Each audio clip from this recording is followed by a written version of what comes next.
And thanks for joining us for another special edition of Weekend Winners. We're up to night 3 of the TAB Constellations for 2022. I've brought the gang back. Greg O'Connor from New Zealand is back with me. Darren Clayton is back joining me as well. And guys, I know last week was super. Ladies in red, the clear highlight. But this weekend looks like it's going to be another spectacular night of racing. Yeah, thanks for having me again. Great to be here with Darren too. And looking forward to analysing some of these very good races. Gee, there's some outstanding horse flesh. Last week it was great to see Ladies in Red. But I equally thought Better Eclipse and Leap to Fame were outstanding. Global Flight was terrific.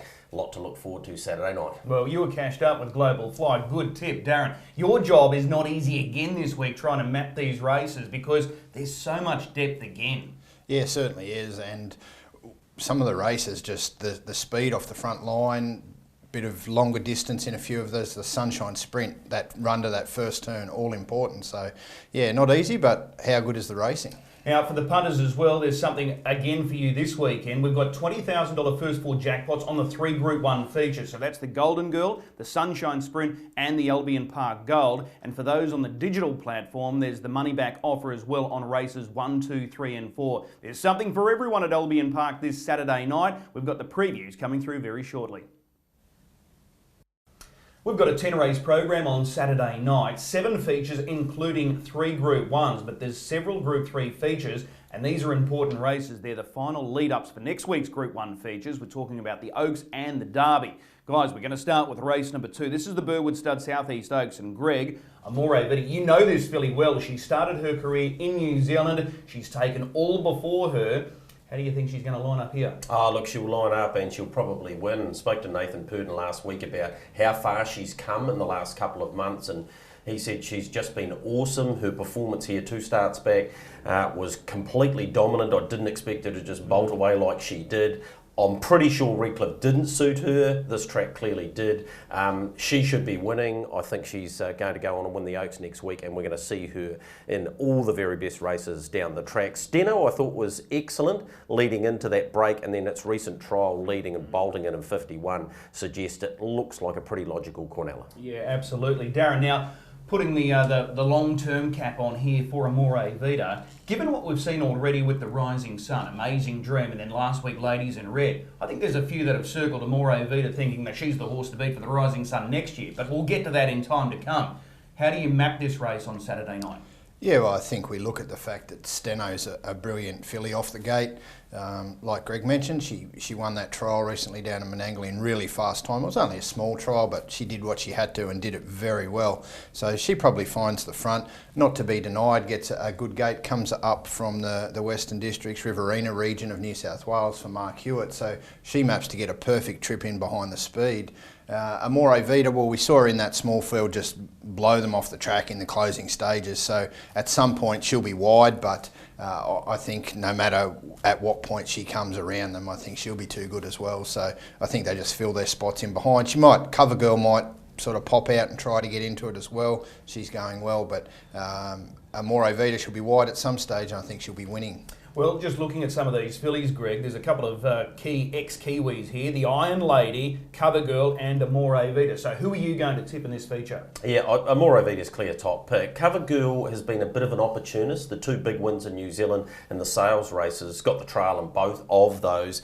Look, she's been good, but she's not in Amore Vita's class, so I can't really find a spot for her. But the Iron Lady has dominated in her 2 wins, albeit away from the provincial track of Menangle. In saying that, yeah, the Jason Grimson team are going well, so I wouldn't discount her chances, but Amore Vita stands out. Yeah, Darren, how do you see it? Yeah, Amore Vita as well.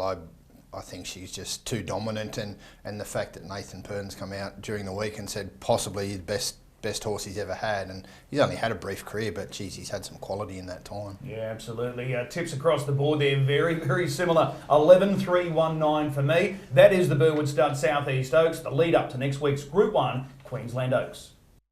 Race number 3 on Saturday night is another Group 3 feature. It's the Burwood Stud Southeast Derby, the final lead up for next week's Group 1 Queensland Derby. Greg, you saw Leap to Fame for the first time here last Saturday night. He took on the older rivals in the Rising Sun. he left a pretty big impression on you. Yeah, he did. He did when he won the New South Wales Derby, but seeing him in the flesh, and when you consider that he was fresh up into that race, taking on a vastly superior field than he'd been against before, it was a very brave one. This is his race. It's there for his mercy, and what beats him wins.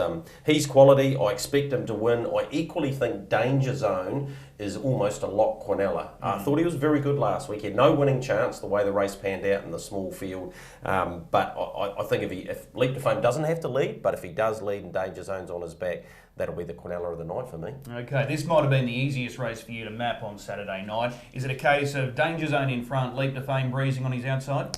I think that's how it pans out, and an interesting stat to look into with Danger Zone, he's led, I think, 4 or 5 times in his career, undefeated in front. So, that puts it right in his sweet spot for him. Leap to Fame probably has to work. He was good last week, exposed 3 wide the last 800, once better Eclipse got to the breeze. So, yeah, that's the thing. The one that I thought might just be a chance of happening, can't find a better man, just stretch him early, try and get that gap and drop in behind him. That's a possibility, and that's the way I thought the map could work out, with him getting in front of Bangkok Jet DJ to the fence. Okay, tips for this race. Call me crazy, but I think Danger Zone has a chance of beating Leap to Fame. He was awesome last week, Leap to Fame, but he's second up and he's coming off a fairly tough run last week where, as Darren outlined, he was exposed there over the concluding stages.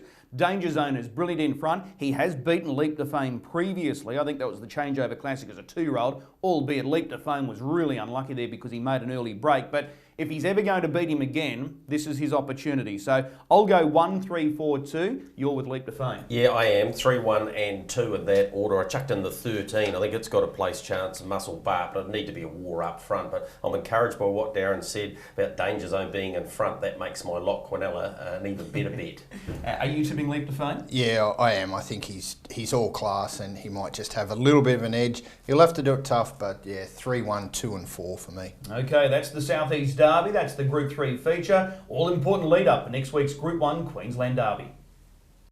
Looking at the Group 2 Trotters sprint for the Mayor Group on Saturday night. This promises to be an outstanding race, but this probably allows us to think right now, Greg, what could have been with this race, because Majestuoso was once tipped to come up and tackle this race. Majestic Man from New Zealand was once considered to come over and tackle. It's still an outstanding field, don't get me wrong, but it could have been even better. Yeah, absolutely. I'd love to have seen Majestic Man, particularly with his speed and how he loves a short course race. I think it plays, therefore, into the old bloke's hand. Tough Monarch. He's a multiple Group 1 winner. We were lucky enough to see him in New Zealand a couple of times.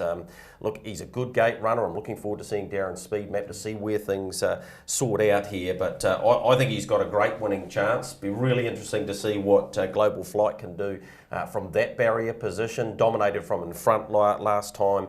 The rise through the ranks has been quite steep. This is another step again, but he's certainly going in the right way. So yeah, looking forward to seeing his chances and see how he goes again. Okay, Darren, I'm fascinated here with your thoughts on Tough Monarch. As Greg said, he's the star trotter in this field, multiple Group 1 winner. But his record here at the track is not great. 2 from 7, both of those wins mobile start conditions. So to his defence, in a lot of those defeats, he's been coming off fairly sizable handicaps. So under these conditions, he looks very, very hard to beat. Yeah, he certainly does. And just a little bit concerned where he does actually get to. He draws wide, bit of speed to his inside as well. So I think he'll have to do some work at some point in the run. Probably has to go and sit outside. I think the stablemate, I think What's Up Majestic can be first across there and get to the spot there. I think perhaps Riley Moment gets across Majestic Harry early, and then What's Up Majestic rolls around. Interesting runner, What's Up Majestic. He won the Trotters Marathon up here in really dominant fashion. Just sort of went a little bit amiss for him thereafter, and then he's been back to New South Wales. Won a Group 1 last week, comes back up here. But yeah, Tough Monarch, I think he can be tough enough. 30 of his 35 wins from the mobile, so pretty impressive. It's a key stat, that one. Greg, I'm keen to get your thoughts on Credit Master. You've seen plenty of this guy in New Zealand. He's now a Group 1 winner in Australia. He beat Tough Monarch, or Tough Monarch was amongst the vanquished that night in Sydney. How does he line up, Credit Master? Yeah, look, he's had a mixed career. At his best, he's absolutely brilliant. Like, it was a shock when he won that Group 1. Nobody from New Zealand expected him to just rock over to Menangle and go bang, but he did. It's going to be tricky from the draw this week. He's definitely got the ability to win the race, but where and how the race pans out, particularly with What's Up Majestic and Tough Monarch landing in front of him, he's going to have to be very good to come from behind them. Yeah, it looks like whatever he does on Saturday night, he'll be better next week for that 2138 metre mobile race. But what did you make of his 2 trials? He's had 2 trials here in lead up for this debut performance on Saturday night. Were you encouraged by what you saw? Yeah, he's taken on the paces in both those trials. I thought the first one was perhaps a little sharper than the second one, but yeah, he's familiarised himself with the track, so that sort of gives him some sort of advantage over having turned up here unprepared. So I think they've been good enough without being outstanding. Okay, well that's Credit Master. Let's find out how we're going to select in this race. Tough Monarch, a quirky stat that you'll love, Darren. I think he's now equal with the most amount of wins at Menangle following that victory last time out. So he's up there with some of the paces down there. I think Cash and Flow comes to mind. Maybe Don Boston's in the mix down there. So for a trotter to win that amount of races at Menangle, it speaks volumes for his ability. Yeah, certainly. It's perhaps just if this race was at Menangle, we'd be boosting his tyres up a little bit more than we are now. But you know, you even look at the fact Al over and over and his winning performance at Albion Park. So great work from Ricky Alch, and those stats are great. I think he wins the race. Global Flight, I'm putting him in for second. That first run in the DJA, he made a stack of ground, and I think he'll get the right cart through here, and he can continue to step up. Okay, so you've got Tough Monarch on top to beat Global Flight? Yeah, that's right. Over Credit Master, I think he'll get a run there somewhere, and What's Up Majestic might just be left sort of floundering a little bit late if he gets pressured. Okay, Greg? Yeah, Tough Monarch for me to beat Global Flight. I gave the 10 Van Sank. I've been quite impressed with this horse. Adam Sanderson for Shannon Price. I like its place chances in this if the race pans out the way I think it might, and I've got What's Up Majestic in there for my top 4. Yeah, I'm tipping 6 as well, Tough Monarch. Record speaks for itself. Marking the Danger is 8, Credit Master. I'm respecting him, but I think whatever he does on Saturday night, there'll be more to come the following week. Majestic Harry from the inside draw gets his chance, and I think the best roughie, as Greg just outlined, is Van Sank. He's got change-up speed, and as we know with the trotters, if you've got change-up speed, that's a big advantage. So I won't be shocked to see him running on strongly at the end. So 6, 8, 1, 10 for me in race number 4. That's the Mayer Group Group 2 Trotters Sprint. Over the mile, it'll be interesting to see what sort of time they run as well. We look forward to that. That's race number 4 at 6:35.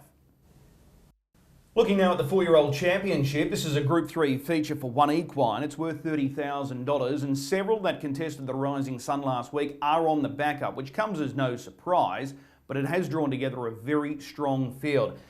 Beyond Delight, when you look back at the Rising Sun, he was the probably, you know, without being too harsh, but he was the horror watch. He was really unlucky. Not that he was going to beat his stablemate Ladies in Red, but you can certainly make a case that he was going to finish a lot closer with a bit of luck on his side. Chris, that drone footage really summed up how unlucky he was, and as they went through the line, he had to actually get his legs out to the outside wheel of Ladies in Red. He was still coming that fast, so I think he's the bet of the night. I really like this horse. Spoke to Emma Stewart on Sunday about how unlucky he was, how well he'd come through the race. I think he is an outstanding chance to win this. The other one who was luckless in the Rising Sun was Manila Playboy. Not as unlucky as Beyond Delight, but could have finished a lot closer with a clearer run from about the 400.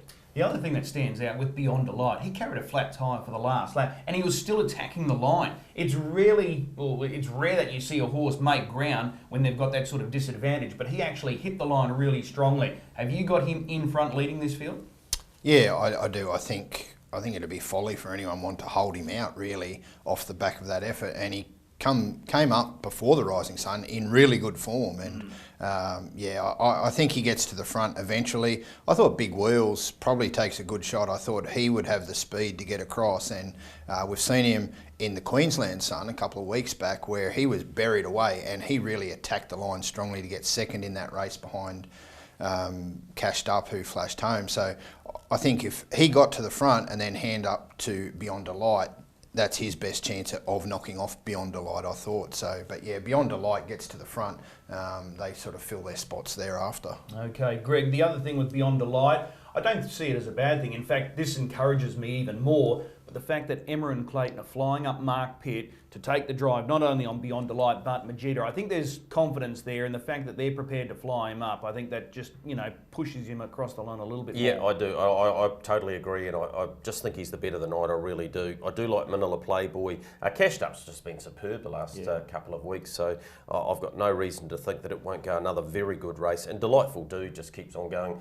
Good solid races. Probably going to have to do work in the run, but I thought it was a top 4 chance, but I'm all about Beyond Delight, not only in this race, but for the night. Yeah, absolutely. I'm sharing that confidence. Are you tipping Beyond Delight? Yeah, I think he is a really good bet, and once, if he does find the front, which I expect he do, I think you can put your glasses down, Chris.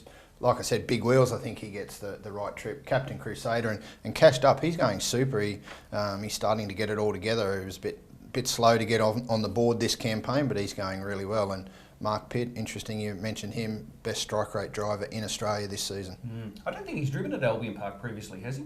Not that I'm aware of, but he chalked up 100 wins just a couple of days ago from just 235 drives this season. It's a fair strike rate. He's got a great opportunity here, like Greg. I'm chips in here with Beyond Delight. Just push it all in. If you're playing the multis, this is your lock. So Beyond Delight, a standout for me. I'm going to put in 7 Springy Step as the main danger. Another runner that comes out of last week's Rising Sun. Yes, he's got a poor draw, but he got a pass mark for me last week. If he gets any sort of luck, he can certainly fill a place. 4 big wheels, like Darren said, there's a chance that he might be able to zip across early and then hand over to Beyond Delight. So he's going to be right in the mix. And number 10, Cashed Up, you can't knock him. So 6 a good thing, an absolute special for mine. Beyond Delight, best bet of the night. 7 4 10 for the Miners. That is the 1Equine 4-year-old championship. That's race 5, and that's the first leg of the TAB Quaddie.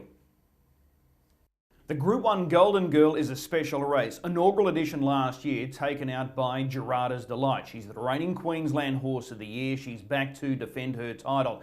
Unbelievably, she's got to overcome the same draw as what she did last year. I'll go to Darren here firstly. They were great scenes last year. It was a star-studded lineup, and to see the local charge down the outside to beat the likes of Amazing Dream, Spellbound, Amazing Dream, that was just pure joy.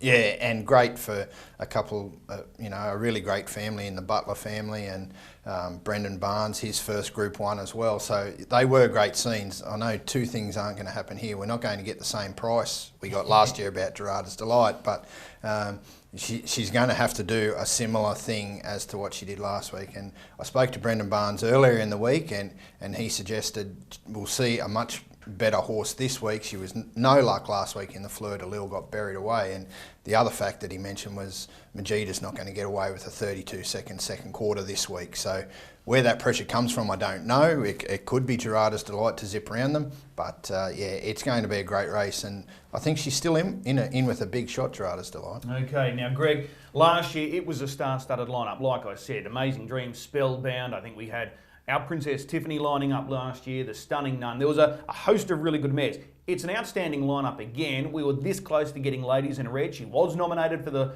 this race, but they pulled her out at the last moment. They've gone with Majida. She's a mare that probably doesn't get the plaudits that she deserves because she probably lives in the shadow of Ladies in Red and a few others from that stable. But it's going to be a very exciting race yet again. It is, and she's got the draw to dominate. It might have been a great watch for you in the locals last year, but it wasn't from Kiwi land because we rate Spellbound highly, and of course it probably helped Amazing Dream go out to $20 the next week, and the blacks are fake. So I think Majida will dominate from the top end. There has to be pressure. This is a Group 1 race. There are mares in this that their value goes through the roof if they're able to grab a Group 1 title. In saying that, how much pressure can you put on and still be in the fight at the end? She's $1.25 for a reason. She was way too good last week.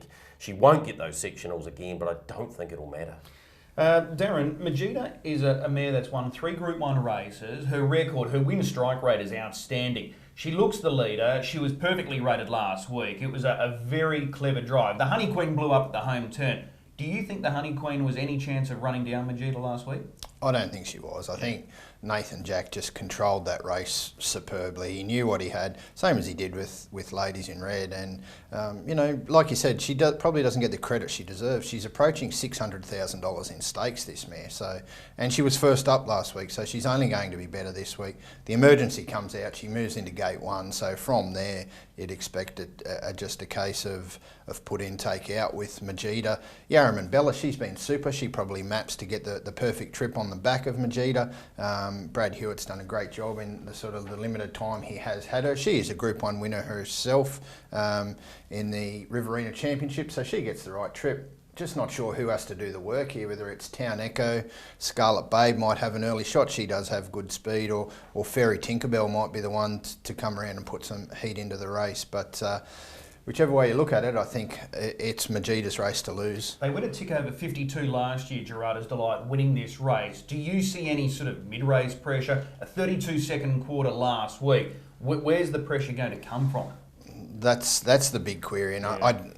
Like Greg said, there'll be pressure, but how much can you apply and burn your own chances? Moments like these, she's probably not a mare that can do it, but she won the Queensland Oaks up here last year, but given no favours out there in gate 6, she had hit the line really nicely last week in that race behind Majida for second. So, yeah, I just can't see where enough pressure comes that would be enough to turn over Majida. Yeah, and that's the key thing, isn't it, Greg? Like, Majida, she'll eat pressure all day long. She'll absorb the pressure.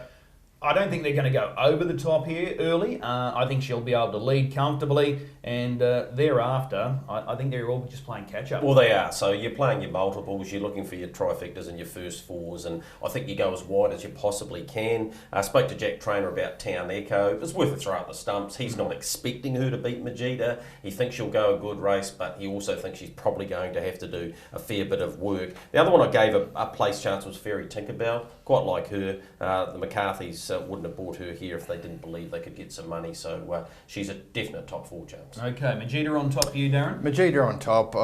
Soft spot for Garrards Delight. I think she'll need all the favours she can get, and she could be able to run home. Yarraman Bella along the fence, and moments like these.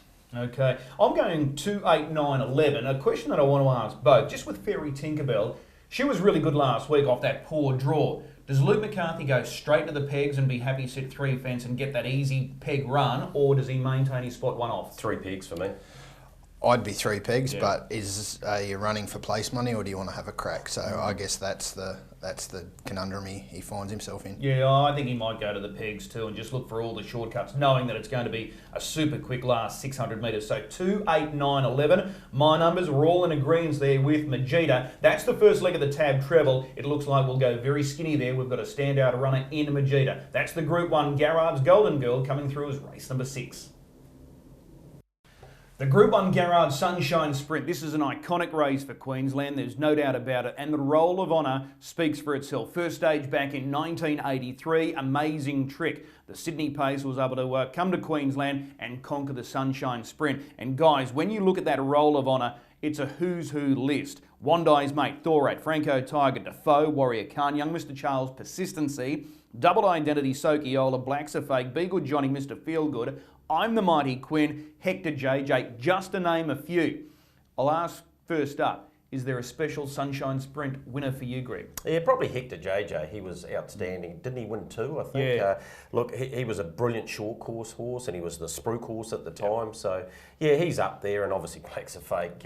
You know, I got to see him plenty of times, and, you know, seeing him win here and dominate like he did, yeah, he probably stands out. Darren, your special Sunshine Sprint winner? I think Hector JJ, the way he won that race, where he was out the back and flashed home, that was really good. Be Good Johnny, always had a soft spot for him, and you know, dual Miracle Mile winner, and for me, I guess you know, being a Bathurst boy and McCarthy's from Bathurst, that was a sort of a special moment for me to see Be Good Johnny win. Yeah, we've had a lot of great horses win this race, and another great name is going to be added on Saturday night.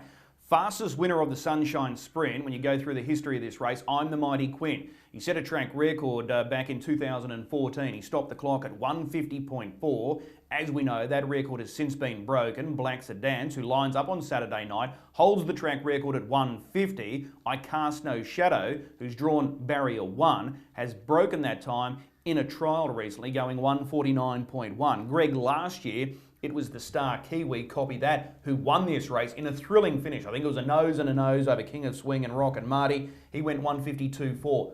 What sort of time do you think they're going to run here? Oh, I think they'll go very quick. There's a quick front line. Turn It Up gets out very quickly. I Cast No Shadow. It's actually Jason Grimson's birthday on Saturday. He's been gifted one here, hasn't he, with Barrier 1. So it's going to be on nice and early. Cruise Bromac is likely to come out too. So I think they'll run a really, really fast time. And the front line indicates that. Darren's speed map here is going to be of a lot of interest for people. With the evolution of time, that the slowest time in a Sunshine Sprint was the inaugural winner, Amazing Trick. He went 59.4 back in 1983, so we've come a long way since. Do you think they'll go close to the track record? I think they have to, just with that speed off the front line, and I guess there'll be the way it maps. I thought Turn It Up gets to the front first, and I think if he does get to the front, there'll be plenty wanting to have a shot early on through the middle stages. We saw Turn It Up lead this race last year from gate 7. He tried to take them all the way, only narrowly beaten on that occasion. So you'd think from 3 he's going to find the front a lot easier.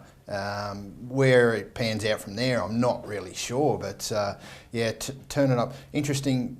Only 2 leaders have won this race in the last 10 editions. So a few have won from the passing lane, few from out the back. So you know, sets it up for plenty wanting to take their shot. That's a compelling stat. Turn It Up, he's won multiple races here at Albion Park, several at the mile. He's got a PB time here of 52.1.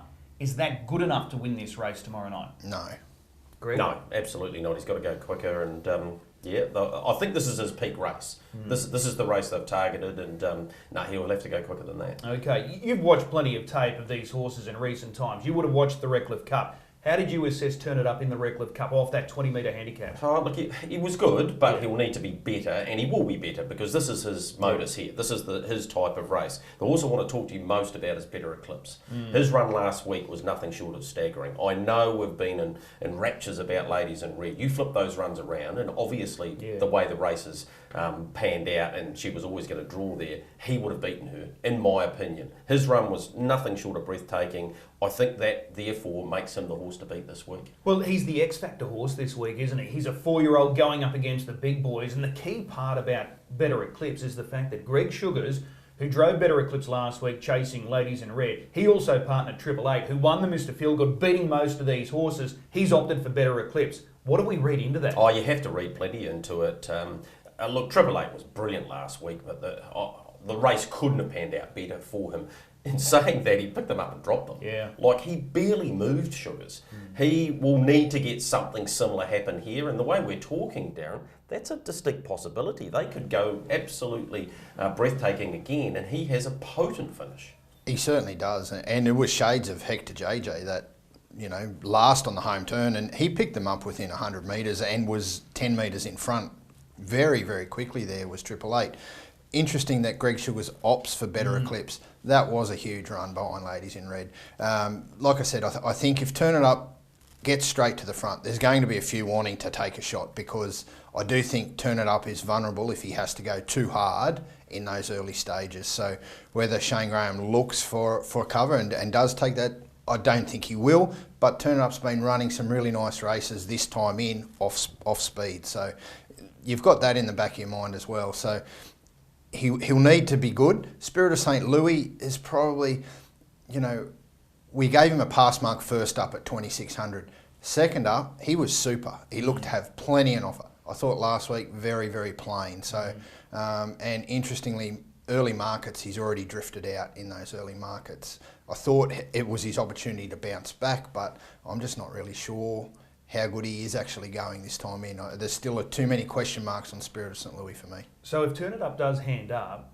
surely it's got to be Better Eclipse. He'll be the first one there. There's nothing out wide. Cruz Bromac's a concern if he wants to fire up, but I don't think he's got anywhere near the speed that Turn It Up has. Yeah, Spirit of St. Louis is the interesting horse. Last week we're talking about that he's the best horse in Australia. Yeah. This week we're wondering whether he can win from barrier 2. It's a funny old game, isn't it? Yeah, too right it is. And I've got to set the record straight. Gareth Hall, who was the co-owner of Hector JJ, he's been on the phone this week, and he said Triple A didn't run home in the sectionals that Hector JJ did when he won that night. So he said, let's just pump the brakes on this talk about Triple A being in the same breath as Hector JJ. So anyway, so you've got Turn It Up leading. Do you have him holding the lead? I do, purely off the fact that he tried to do it last year from gate 7, only just come up short. It is a different kettle of fish being out wider. You do get more of a sling across the field, but he's just got push button speed off the gate, Turn It Up, and he'll be in front. It's just that mid-race pressure that I'm concerned about. But yeah, I don't think he can see it out if he cops any pressure. Your selection for the race?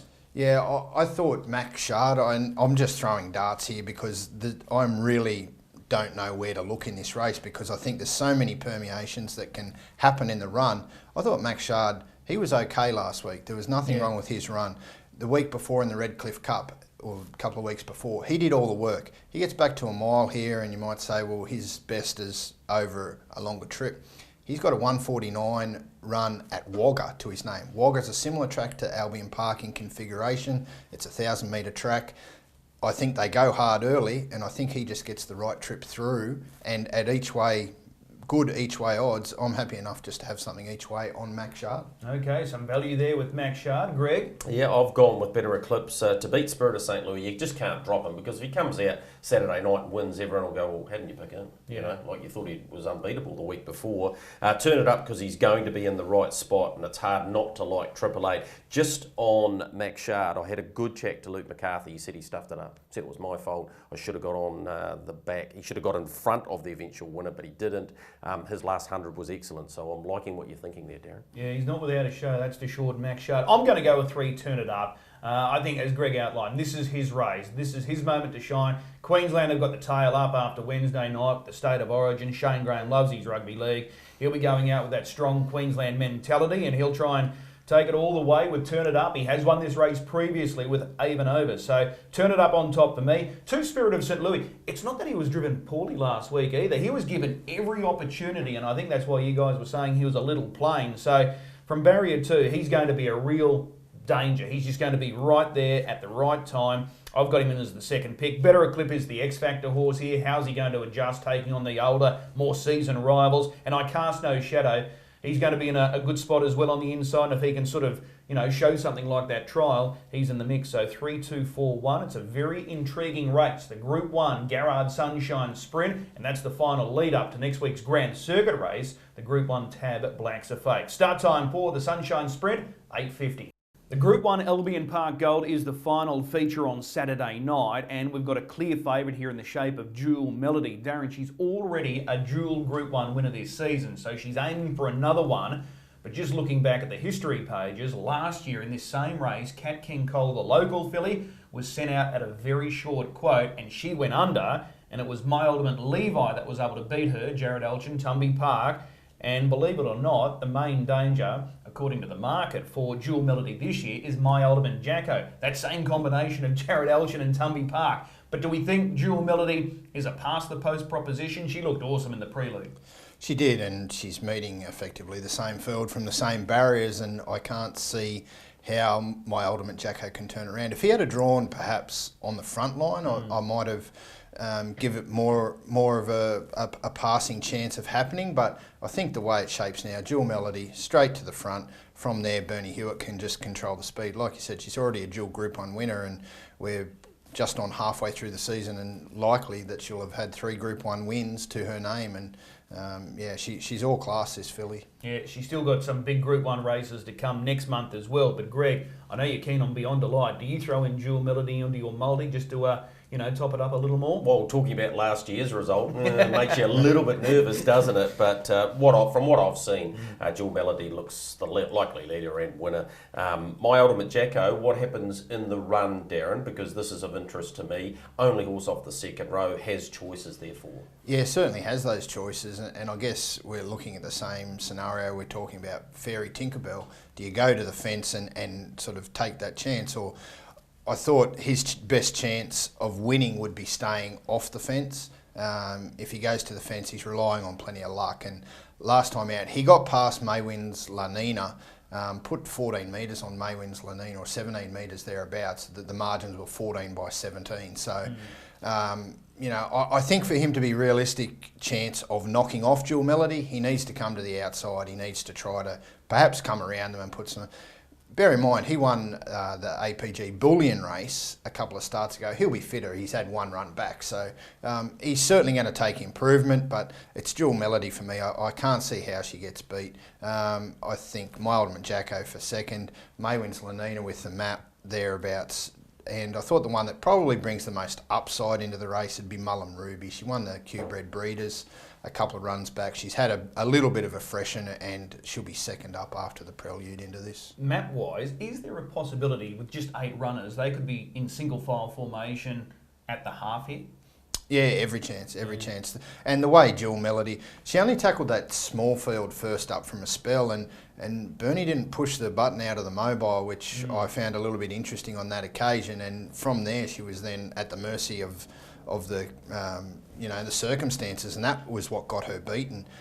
He didn't take that chance in that prelude, straight to the front, and away she went. And interestingly, that was off the back of that trial where I think she won by 50 metres in a trial. So I can't see her getting beaten. Okay, Greg, how do you play the exotics here with Jewel Melody? I don't.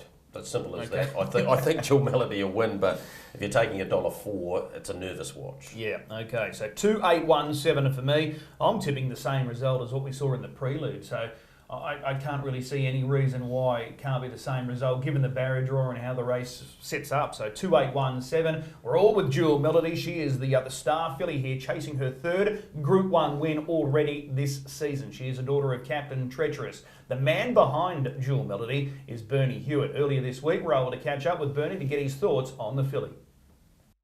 Bernie Hewitt's here for the Carnival, as we know, and he's set to play a strong role on Saturday night, in particular with this standout filly, Jewel Melody, who is the clear favourite for the Albion Park Gold. That's a Group 1 race. It's race 9. Bernie's in the hot seat to answer a few questions for us now. Bernie, appreciate the time.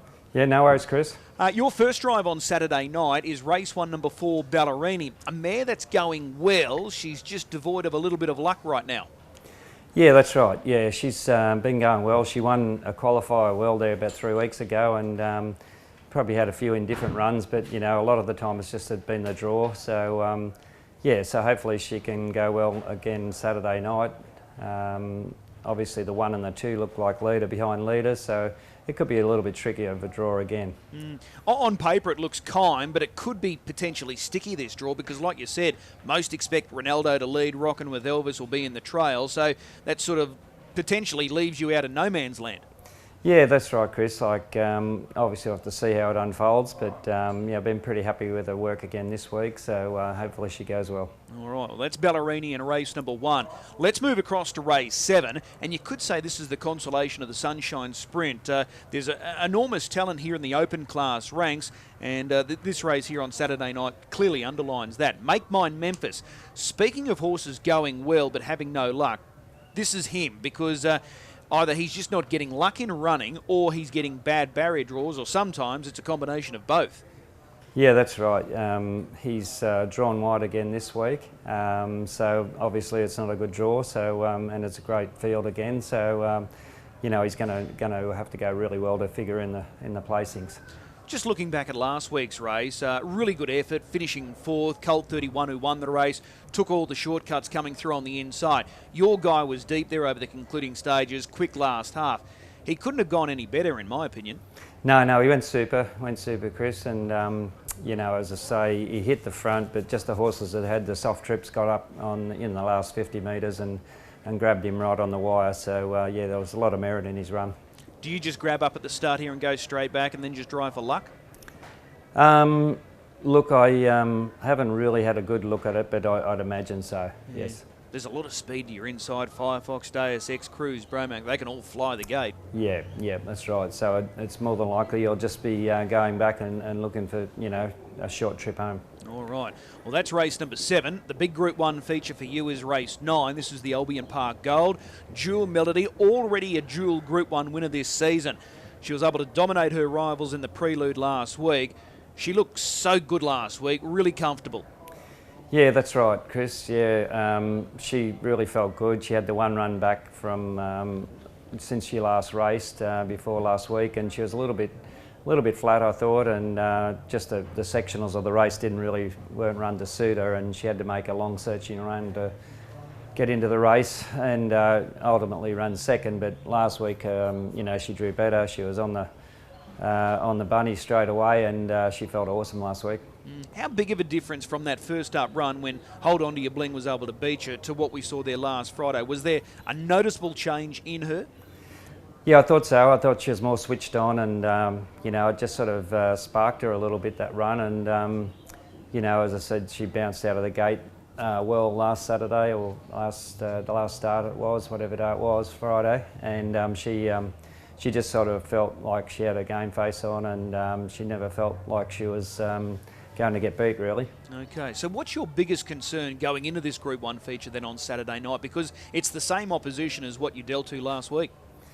Yeah, well, if she turns up like she did the other night, she seems to be really thriving up here and feeling good. So I'm pretty confident she'll turn up, with her A game, and I think she'll run a great race again.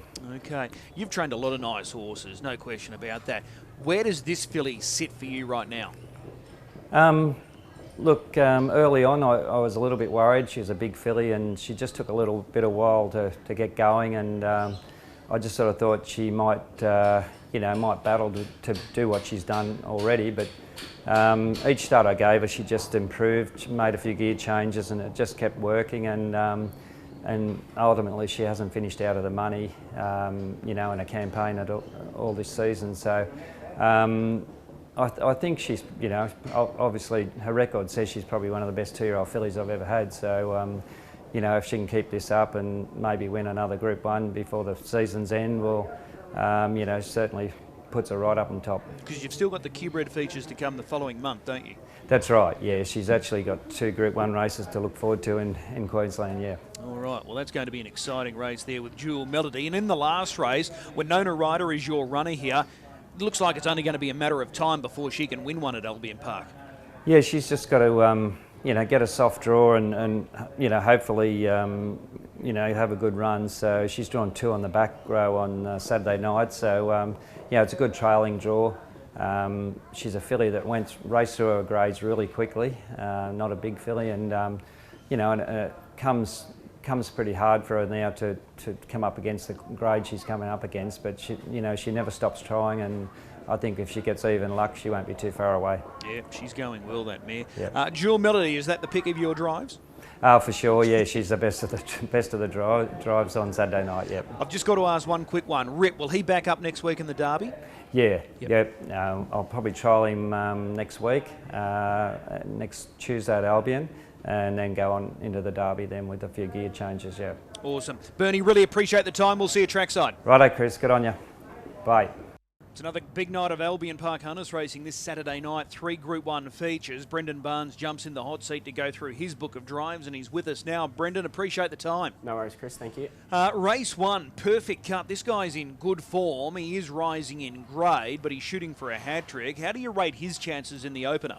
It probably gets a little bit harder up in grade a bit, sort of drawn a bit worse. He's sort of had the luxury of the inside last start and the luxury of lead, and obviously, yeah, that doesn't look like it'll happen today, but it'll be a good guide to sort of see where he's at. Okay, the favourite for this race, or likely favourite, is Ronaldo, who's also going for 3 in a row. He's drawn in gate 2. Are you any sort of chance of taking an early shot here? On sort of first look, I don't think so. There's sort of a little bit of speed there. Like Obi-Wan's a brilliant beginner, so I don't really think so. We'll have a closer look a little bit later and sort of see how we go. He was really good last week. You gave him a great drive out in front. It was a perfectly executed front-running drive, and he duly saluted. How far can this guy go, Perfect Cut? It'll be interesting to see what sort of versatility he's got. Obviously, his 2 wins have been good, both in front. He sort of was able to dictate how he wanted to, but yeah, it'll be good if we do get the chance to sort of sit him up and sort of it's a bit of a genuine run race, then we'll sort of hopefully get a good guide from that. What's the gut feel, though? He's got that change-up speed. He's been able to back off and then sprint up strongly over the latter stages that he's passed too. So does he give you that feel that he will adapt? Yeah, he does, and he's quite highly strung. He gets a bit keen in that, so he feels like if you sort of pulled him out off a helmet, he'd have a bit of speed.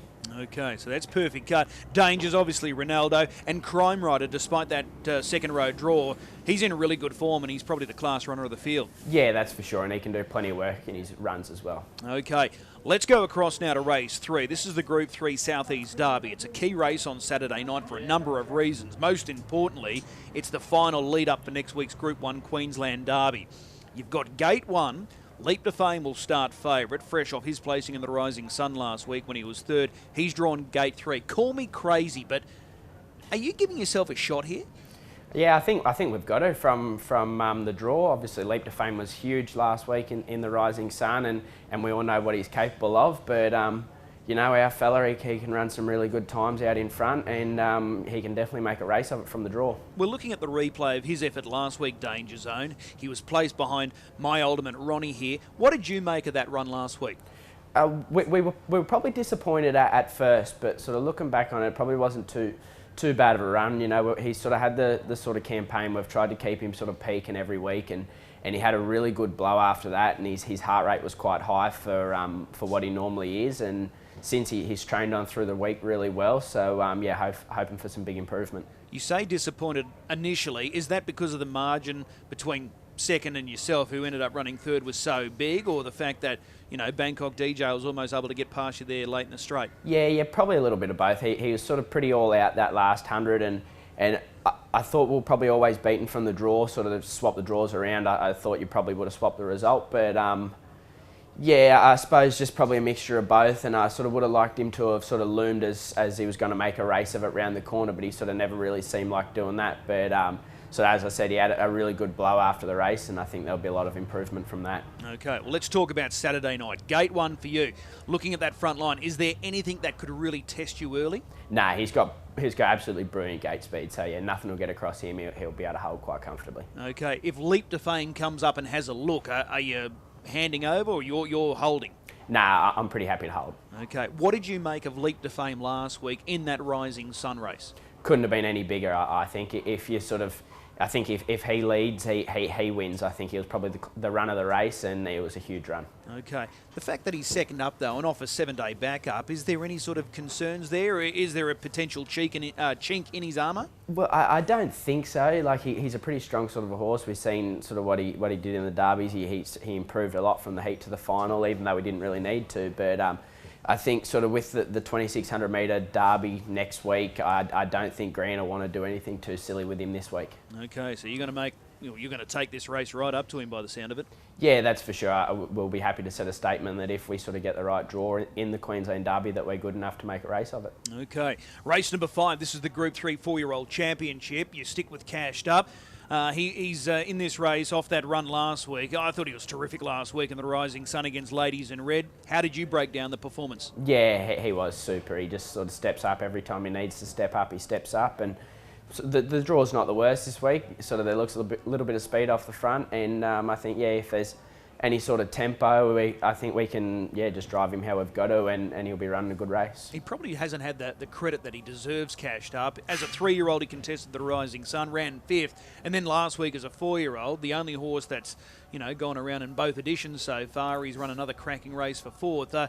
He's been big in those races, hasn't he? He has, and it seems to be sort of the harder the race is, the better he goes, and I sort of think that the longer distance sort of races sort of suit him down to the ground more than the mile. Sometimes he has a bit of a flat spot in his races, and it just seems sort of the longer distance races, he's just a little bit better, I think. All right, so basically the same gate as last week. Do you think this race is going to generate good early pressure? It does look that way on paper. Big Wheel's a brilliant beginner. Some moment somewhere I'll probably want sort of look to hold up, and yeah, it'll be very interesting. And I think if they do go hard early and sort of we get the chance, we could probably nearly even put him into the race. A number of horses backing up from the Rising Sun are going around in this race. Beyond Delight, though, he was just behind you last week, finishing 5th. You were 4th. What did you make of his run? Is he the horse to beat? I think so. His run was terrific last week. He carried a flat tyre from the bell and still savaged the line the last couple hundred metres. And yeah, I think he's definitely the horse to beat. Okay, that's going to be a good race, no doubt about it. This is the big one for you. Up next, race 6. This is the Group 1 Golden Girl. You're the reigning Queensland Horse of the Year. You're the defending champion. The inaugural edition last year.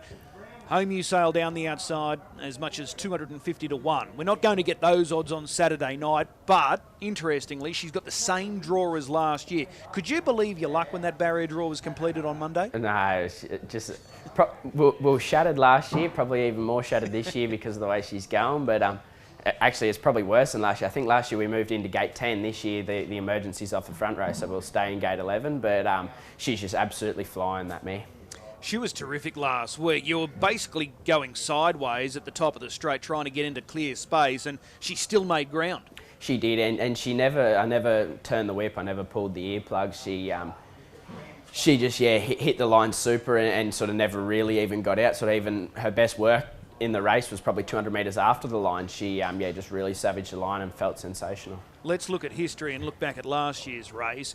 You're able to run down the likes of Amazing Dream and Spellbound, 2 outstanding mares. You've got another outstanding mare drawn in, or likely to come out of gate 1, in Majida. This race looks like it's going to set up completely differently to last year, though, doesn't it?